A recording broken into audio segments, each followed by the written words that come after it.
الحمد للہ رب العالمین والصلاة والسلام علی سید الانبیاء والمرسلین اما بعد فاعوذ باللہ من الشیطان الرجیم بسم اللہ الرحمن الرحیم۔ لیسن 21 21واں سبق ہے آج فقہ میں بہار شریعت حصہ دوم سے تیمم کا بیان۔ انشاءاللہ تعالی ہم اس کا بقیہ حصہ پڑھیں گے۔ تیمم کے جو فرائض ہیں وہ 3 ہیں۔ پہلا ہے نیت۔ نیت کے بارے میں ہم نے سیکھا سمجھا۔ آج انشاءاللہ تعالی دوسرا فرض اور تیسرا پڑھنے کے ساتھ ساتھ سنتیں اور کن چیزوں سے تیمم جائز اور کیسے ٹوٹ جاتا ہے اس کی تفصیلی احکام انشاءاللہ تعالی مکمل پڑھنے کی کوشش کریں گے۔ توجہ کے ساتھ سماعت کرتے جائیں، اللہ کی رحمت سے انشاءاللہ تعالی اس کی خوب برکتیں پائیں گے۔ دوسرا فرض ہے سارے منہ پر ہاتھ پھیرنا، اس طرح کہ کوئی حصہ باقی رہ نہ جائے۔ اگر بال برابر بھی کوئی جگہ رہ گئی تیمم نہ ہوا۔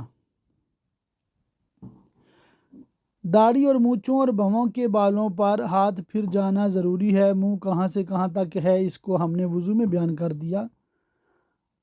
بھووں کے نیچے اور آنکھوں کے اوپر جو جگہ ہے اور ناک کے حصہ زیریں کا خیال رکھیں کہ اگر خیال نہ رکھیں گے تو ان پر ہاتھ نہ پھرے گا اور تیمم نہ ہوگا۔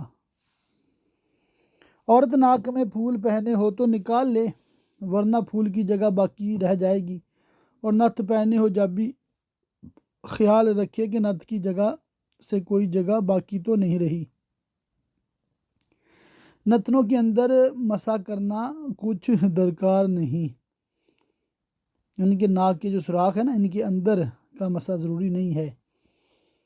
وضو میں بھی وہ فرض نہیں ہے مگر ناک کا اندر کا دھونا سنت ہے۔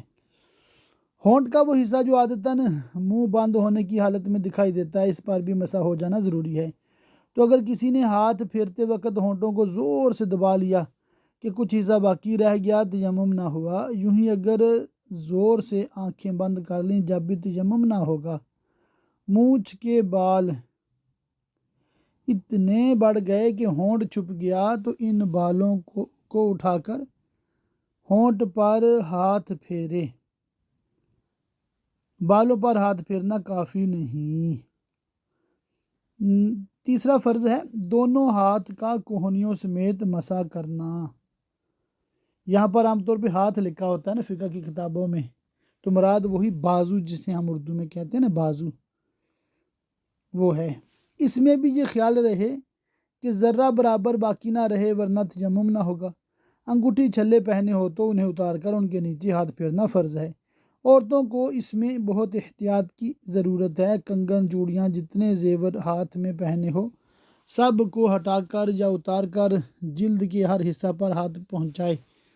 اس کی احتیاطیں وضو سے بڑھ کر ہیں۔ تیمم میں سر اور پاؤں کا مسح نہیں۔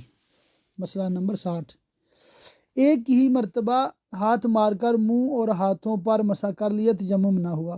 ہاں اگر ایک ہاتھ سے سارے منہ کا مسح کیا اور دوسرے سے ایک ہاتھ کا، اور ایک ہاتھ جو بچ رہا اس کے لیے پھر ہاتھ مارا اور اس پر مسح کر لیا تو ہو گیا، مگر خلاف سنت ہے۔ جس کے دونوں ہاتھ یا ایک پہنچے سے کٹا ہو تو کوہنیوں تک جتنا باقی رہ گیا اس پر مسح کرے۔ اگر کوہنیوں سے اوپر تک کٹ گیا تو اسے بقیہ ہاتھ پر مسح کرنے کی ضرورت نہیں۔ پھر بھی اگر اس جگہ پر جہاں سے کٹ گیا ہے مسح کر لے تو بہتر ہے۔ کوئی لنجا ہے یا اس کے دونوں ہاتھ کٹے ہیں اور کوئی ایسا نہیں جو اسے تیمم کرا دے تو وہ اپنے ہاتھ اور رخسار جہاں تک ممکن ہو زمین پر یا دیوار سے مسح کرے اور نماز پڑھے، مگر وہ ایسی حالت میں امامت نہیں کر سکتا۔ ہاں اس جیسا کوئی اور بھی ہے تو اس کی امامت کر سکتا ہے۔ تیمم کے ارادے سے زمین پر لوٹا اور منہ اور ہاتھوں پر جہاں تک ضرور ہے اور ذرا پر گرد لگ گئی تو ہو گیا، ورنہ نہیں۔ اس صورت میں منہ اور ہاتھوں پر ہاتھ پھیر لینا چاہیے۔ تیمم کی سنتیں: بسم اللہ کہنا، ہاتھوں کو زمین پر مارنا، مارنے سے مراد وہی زمین پہ پھیرنا، انگلیاں کھلی ہوئی رکھنا، ہاتھوں کو جھاڑ لینا یعنی ایک ہاتھ کے انگوٹھے کی جڑ کو دوسرے ہاتھ کی انگوٹھے کی جڑ پر مارنا، یہ طریقہ ہونا چاہیے، نہ اس طرح کہ تالی کسی آواز نکلے، یعنی کہ دونوں ہاتھ اگر آپ نے گرد میں تیمم کے لیے ڈالے ہیں تو اب ہاتھ اٹھائیں گے نا تو اس میں سے مٹی جھاڑ رہی ہوگی نا، تو دونوں انگوٹھے جو ہاتھوں کے ہیں ان کے جڑ جو ہے ہاتھ کو ہاتھ سے ماریں گے نا تو وہ جھڑ جائے گی مزید مٹی۔ اچھا یوں کرنا ہے مگر تالی نہیں بجانی نا، تالی بجانے کی مارنے کی اجازت نہیں ہے۔ زمین پر ہاتھ مار کر لوٹ دینا یعنی ایک دفعہ ہاتھوں کو آگے لے کے جائیں پھر پیچھے لے آئیں، پہلے منہ پھر ہاتھ کا مسح کرنا، دونوں کا مسح پہ در پہ ہونا، پہلے داہنے ہاتھ پھر بائیں کا مسح کرنا، داڑھی کا خلال کرنا، انگلیوں کا خلال جب کہ غبار پہنچ گیا ہو اور اگر غبار نہ پہنچا مثلاً پتھر وغیرہ کسی ایسی چیز پر مارا جس پر غبار نہ ہو تو خلال فرض ہے۔ ہاتھوں کے مسح میں بہتر طریقہ یہ ہے کہ بائیں ہاتھ کے انگوٹھے کے علاوہ 4 انگلیوں کا پیٹ داہنے ہاتھ کی پشت پر رکھے اور انگلیوں کے سروں سے کہونی تک لے جائے اور پھر وہاں سے بائیں ہاتھ کی ہتھیلی سے داہنے کے پیٹ کو مس کرتا ہوا گٹے تک لائے اور بائیں انگوٹھے کے پیٹ سے داہنے انگوٹھے کی پشت کا مسح کرے، یوں ہی داہنے ہاتھ سے بائیں کا مسح کرے اور ایک دم سے پوری ہتھیلی اور انگلیوں سے مسح کر لیا، تیمم ہو گیا۔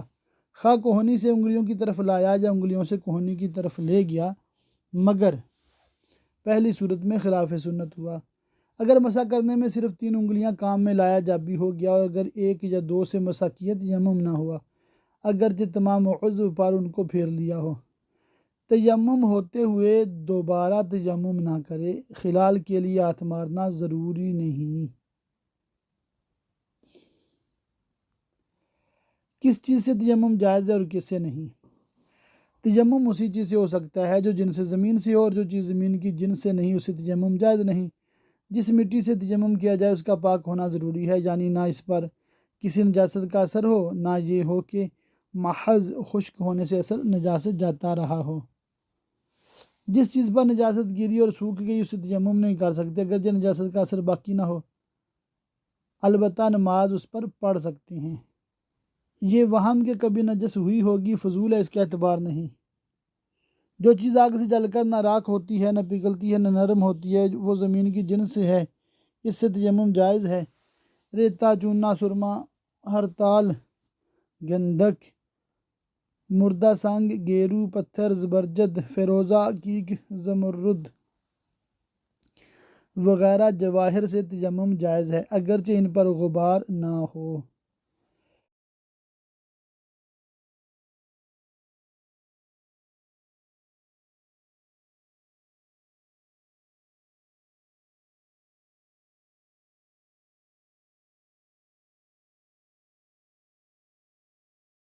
پکی اینٹ، چینی یا مٹی کے برتن سے جس پر کسی ایسی چیز کی رنگت ہو جو جنس زمین سے ہے جیسے گیرو، کھریا۔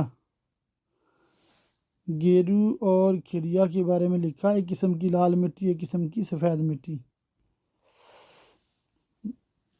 یا وہ چیز جس کی رنگت جنس زمین سے تو نہیں مگر برتن پر اس کا جرم نہ ہو، تو ان دونوں صورتوں میں اس سے تیمم جائز ہے، اور اگر جنس زمین سے نہ ہو اور اس کا جرم برتن پر ہو تو جائز نہیں۔ شورا جو ہنوز پانی میں ڈال کر صاف نہ کیا گیا ہو اس سے تیمم جائز ہے ورنہ نہیں۔ جو نمک پانی سے ملا ہے اس سے تیمم جائز نہیں، اور جو کان سے نکلتا ہے جیسے سیندھا نمک اس سے جائز ہے۔ جو چیز آگ سے جل کر راکھ ہو جاتی ہو جیسے لکڑی، گھاس وغیرہ، یا پگھل جاتی یا نرم ہو جاتی جیسے چاندی، سونا، تانبا، پیتل، لوہا وغیرہ، دھاتیں، وہ زمین کی جنس سے نہیں، اس سے تیمم جائز نہیں۔ ہاں یہ دھاتیں اگر کان سے نکال کر پگھلائی نہ گئیں کہ ان پر مٹی کی اجزاء ہنوز باقی ہیں یعنی ابھی بھی اس پہ مٹی لگی ہوئی ہے تو ان سے تیمم جائز، دراصل وہ مٹی سے تیمم ہو رہا ہے، اور اگر پگھلا کر صاف کر لی گئی ان پر اتنا غبار ہے کہ ہاتھ مارنے سے اس کا اثر ہاتھ میں ظاہر ہوتا ہے تو اس غبار سے تیمم جائز ہے ورنہ نہیں۔ غلہ، گیہوں، جو وغیرہ اور لکڑی یا گھاس اور شیشہ پر غبار ہو تو اس غبار سے تیمم جائز ہے، جبکہ اتنا ہو کہ ہاتھ میں لگ جاتا ہو، ورنہ نہیں۔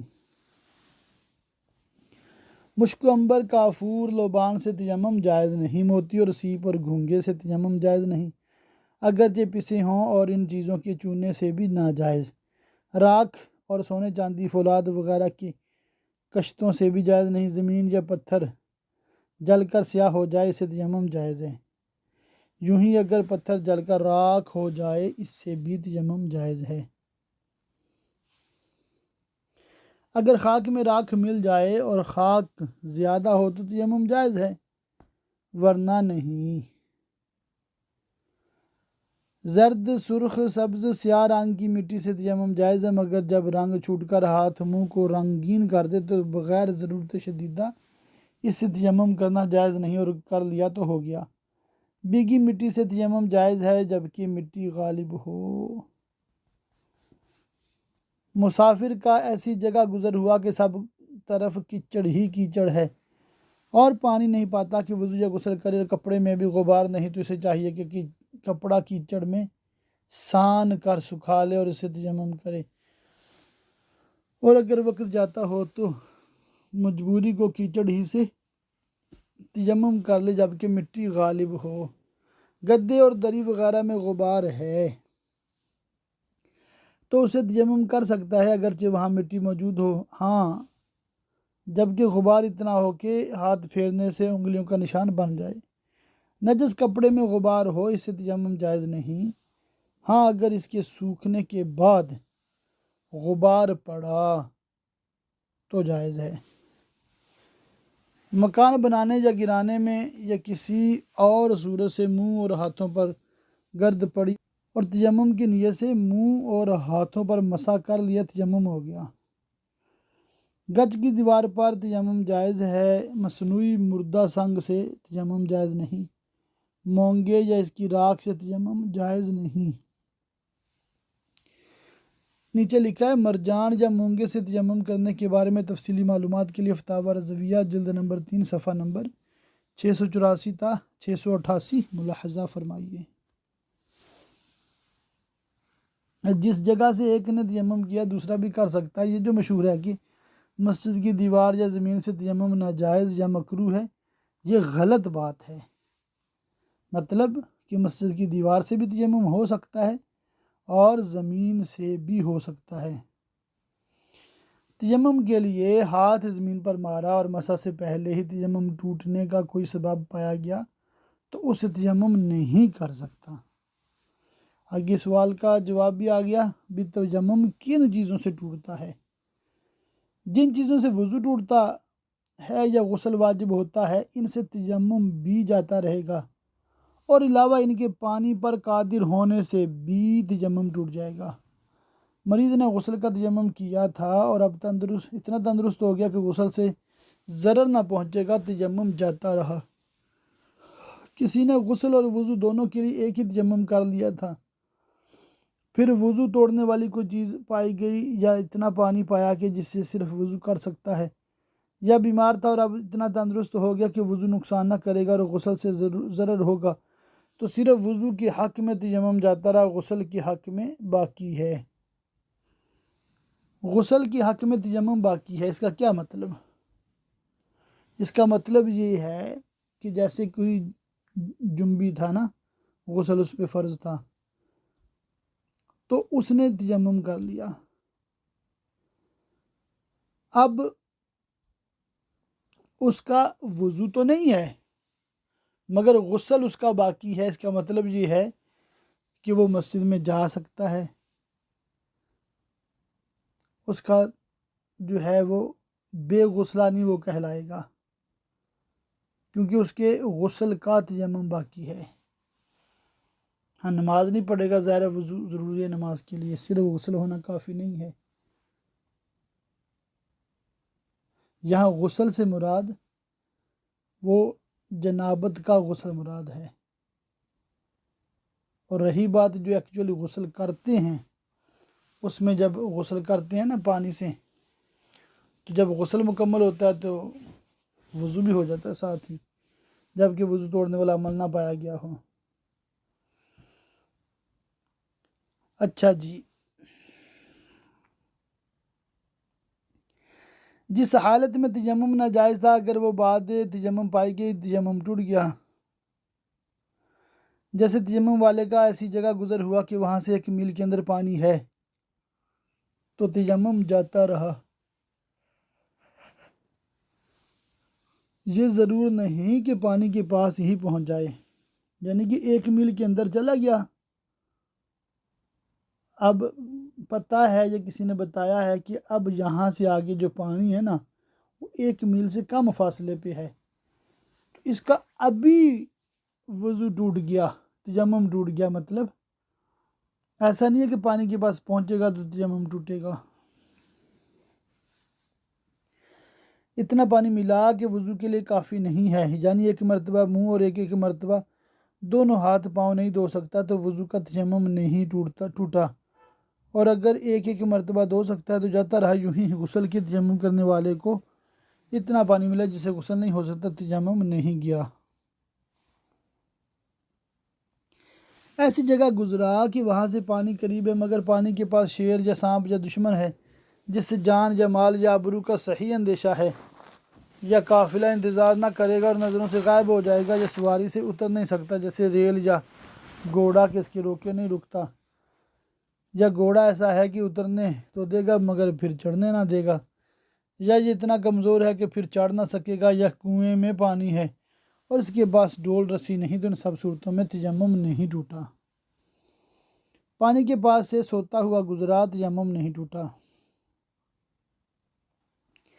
ہاں اگر تیمم وضو کا تھا اور نیند اس حد کی ہے جس سے وضو جاتا رہے تو بے شک تیمم جاتا رہا، مگر نہ اس وجہ سے کہ پانی پر گزرا بلکہ سو جانے سے، اور اگر اونگتا ہوا پانی پر گزرا اور پانی کی اطلاع ہو گئی تو ٹوٹ گیا ورنہ نہیں، پانی پر گزرا اور اپنا تیمم یاد نہیں جب بھی تیمم جاتا رہا۔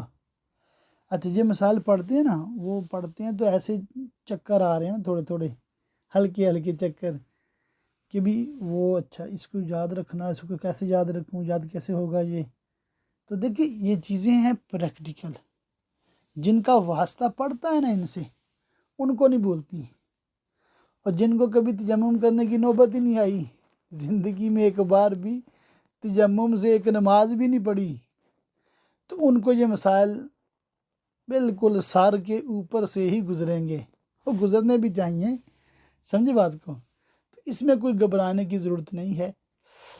آپ میں سے جن کو اس کی حاجت پڑتی ہے وہ ان مسائل کو بار بار پڑھے، اچھے طریقے سے سمجھے، یاد کر لے اور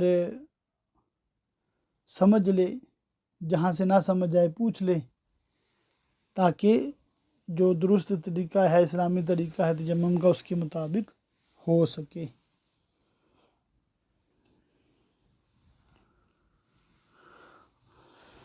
نماز پڑھتے میں گدھے یا خچر کا جھوٹا پانی دیکھا تو نماز پوری کرے، پھر اسے وضو کرے، پھر تیمم کرے اور نماز لوٹائے۔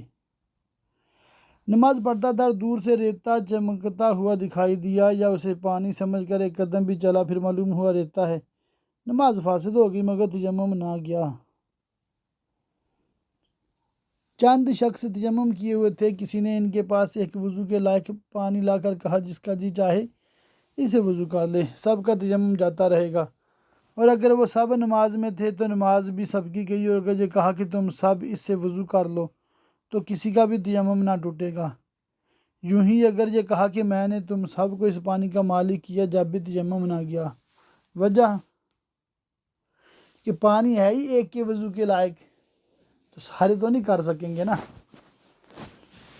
پانی نہ ملنے کی وجہ سے تیمم کیا تھا، اب پانی ملا تو ایسا بیمار ہو گیا کہ پانی نقصان کرے گا تو پہلا تیمم جاتا رہا، اب بیماری کی وجہ سے پھر تیمم کرے، یوں ہی بیماری کی وجہ سے تیمم کیا پھر اچھا ہوا تو پانی نہیں ملتا جب بھی نیا تیمم کرے۔ کسی نے غسل کیا مگر تھوڑا سا بدن سوکھا رہ گیا، یعنی اس پر پانی نہ بہا اور پانی بھی نہیں کہ اسے دھو لے، اب غسل کا تیمم کیا پھر بے وضو ہوا، اور وضو کا بھی تیمم کیا پھر اسے اتنا پانی ملا کہ وضو بھی کر لے اور وہ سوکھی جگہ بھی دھو لے، تو دونوں تیمم وضو اور غسل کے جاتے رہے، اور اتنا پانی ملا کہ نہ اس سے وضو ہو سکتا ہے نہ وہ جگہ دھل سکتی ہے، تو دونوں تیمم باقی ہیں۔ اور اس پانی کو اس خشک حصہ کے دھونے میں صرف کرے جتنا دھل سکے، اور اگر اتنا ملا کہ وضو ہو سکتا ہے اور خشکی کے لیے کافی نہیں تو وضو کا تیمم جاتا رہا۔ اس سے وضو کرے، اور اگر صرف خشک حصہ کو دھو سکتا ہے اور وضو نہیں کر سکتا تو غسل کا تیمم جاتا رہا۔ وضو کا باقی ہے، اس پانی کو اس کے دھونے میں صرف کرے، اور اگر ایک کر سکتا ہے چاہے وضو کرے چاہے اسے دھو لے تو غسل کا تیمم جاتا رہا۔ اس سے اس جگہ کو دھو لے اور وضو کا تیمم باقی ہے۔ ابھی الحمدللہ یہ بیان مکمل ہو گیا۔ تیمم سے ملتا جلتا تھوڑا سا ایک اور مسئلہ ہے، موزوں پر مسح کا بیان۔ یہ بھی دیکھیں تیمم بھی کیا ہوتا ہے، ایک مسح ہی ہوتا ہے نا، چہرے پہ بازوؤں پہ نیت کے ساتھ۔ تو یہ مسح جو ہے موزوں پر کس طرح کر سکتے ہیں، کیا اس کے احکام ہیں، یہ انشاءاللہ تعالی حسب معمول ہم اس کے جو فقہی مسائل ہیں وہ پڑھیں گے۔ احادیث مبارکہ اس مسئلے میں 5 ہیں، وہ آپ خود ایک نظر ضرور دیکھ لیجئے گا، ریکارڈنگ کر کے بھیجنا ضروری نہیں، اگر بھیج دیں وہ بھی تو ماشاءاللہ مرحبا۔ موزوں پر مسح کرنے کے مسائل۔ جو شخص موزہ پہنے ہوئے ہو وہ اگر وضو میں بجائے پاؤں دھونے کے مسح کرے جائز ہے، اور بہتر پاؤں دھونا ہے بشرطے کہ مسح جائز سمجھے، اور اس کے جواز میں بکثرت حدیثیں آئی ہیں جو قریب تواتر کے ہیں۔ اسی لیے امام کرخی رحمہ اللہ تعالی فرماتے ہیں جو اس کو جائز نہ جانے اس کے کافر ہو جانے کا اندیشہ ہے۔ امام شیخ الاسلام فرماتے ہیں جو اسے جائز نہ مانے گمراہ ہے۔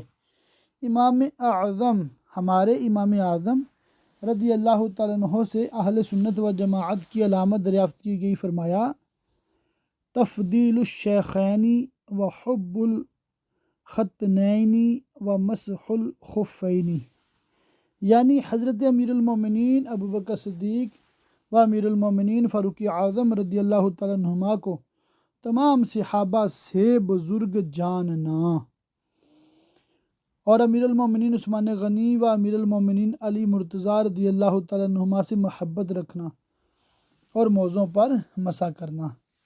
اور ان تینوں باتوں کی تخصیص اس لیے فرمائی کہ حضرت کوفہ میں تشریف فرما تھے، اور وہاں رافضیوں ہی کی کثرت تھی، تو وہی علامات ارشاد فرمائیں جو ان کا رد ہیں۔ اس روایت کی یہ معنی نہیں کہ صرف ان 3 باتوں کا پایا جانا سنی ہونے کے لیے کافی ہے۔ علامت شے میں پائی جاتی ہے، شے لازم علامت نہیں ہوتی۔ جیسے حدیث صحیح بخاری شریف میں وہابیہ کی علامت فرمائی سیماہم التحلیق، ان کی علامت سر منڈانا ہے۔ اس کے یہ معنی نہیں کہ سر منڈانا ہی وہابی ہونے کے لیے کافی ہے۔ اور امام احمد بن حنبل رحمہ اللہ تعالی فرماتے ہیں کہ میرے دل میں اس کے جواز پر کچھ خدشہ نہیں کہ اس میں 40 صحابہ سے مجھ کو حدیثیں پہنچیں۔ جس پر غسل فرض ہے وہ موزوں پر مسح نہیں کر سکتا۔ عورتیں بھی مسح کر سکتی ہیں، مسح کرنے کے لیے چند شرطیں ہیں۔ موزے ایسے ہوں کہ ٹخنے چھپ جائیں، اس سے زیادہ ہونے کی ضرورت نہیں، اور اگر 2-1 انگل کم ہو جب بھی مسح درست ہے، ایڑی نہ کھلی ہو، پاؤں سے چپٹا ہو کہ اس کو پہن کر آسانی کے ساتھ خوب چل پھر سکیں، چمڑے کا ہو یا صرف تلا چمڑے کا اور باقی کسی اور دبیز یعنی موٹی چیز کا جیسے کرمچ وغیرہ۔ ہندوستان میں جو عمومی سوتی یا اونی موزے پہنے جاتے ہیں ان پر مسح جائز نہیں، ان کو اتار کر پاؤں دھونا فرض ہے۔ یہاں مطلب یہ بتایا جا رہا ہے جو ہم جرابیں پہنتے ہیں نا عام طور پہ مرد یا عورتیں کپڑے کی نا، تو ان جرابوں پر مسح نہیں کر سکتے۔ موزے جو ہوتے ہیں نا وہ لیدر کے ہوتے ہیں، چمڑے کے ہوتے ہیں، اسپیشل مل بھی جاتے ہیں بنے بنائے۔ اب وضو کر کے پہنا ہو، یعنی پہننے کے بعد اور حدث سے پہلے ایک ایسا وقت ہو کہ اس وقت میں وہ شخص باوضو ہو، خواہ پورا وضو کر کے پہنے یا صرف پاؤں دھو کر پہنے، بعد میں وضو پورا کر لے۔ اگر پاؤں دھو کر موزے پہن لیے اور حدث سے پہلے منہ ہاتھ دھو لیے اور سر کا مسح کر لیے تو بھی مسح جائز ہے، اور اگر صرف پاؤں دھو کر پہنے اور بعد پہننے کے وضو پورا نہ کیا اور حدث ہو گیا تو اب وضو کرتے وقت مسح جائز نہیں۔ بے وضو موزہ پہن کر پانی میں چلا کے پاؤں دھل گئے، اب اگر حدث سے پیشتر باقی اعضائے وضو دھو لی اور سر کا مسح کر لیا تو مسح جائز ہے ورنہ نہیں۔ وضو کر کے ایک ہی پاؤں میں موزہ پہنا اور دوسرا نہ پہنا یہاں تک کہ حدث ہوا تو اس ایک پر بھی مسح جائز نہیں، دونوں پاؤں کا دھونا فرض۔ تیمم کر کے موزے پہنے گئے تو مسح جائز نہیں۔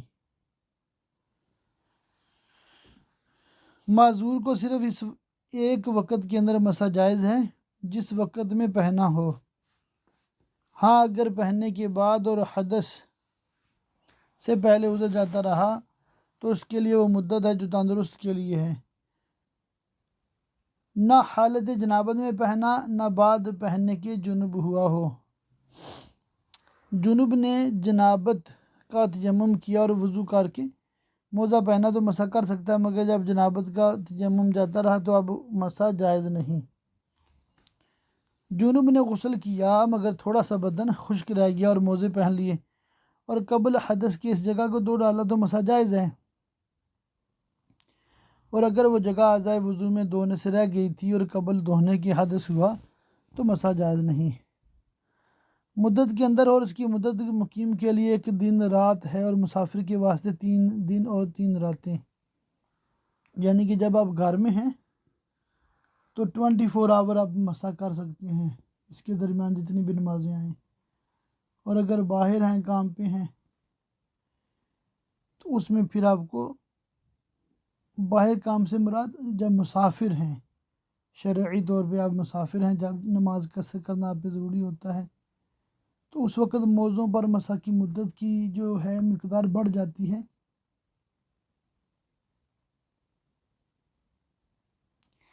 وہ 72 آورز لیمٹ اس کی ہو جاتی ہے۔ موزہ پہننے کے بعد پہلی مرتبہ جو حدث ہوا اس وقت سے اس کا شمار ہے، مثلا صبح کے وقت موزہ پہنا اور ظہر کے وقت پہلی بار حدث ہوا یعنی وضو ٹوٹنے والا عمل پایا گیا تو مقیم دوسرے دن کی ظہر تک مسح کرے اور مسافر چوتھے دن کی ظہر تک۔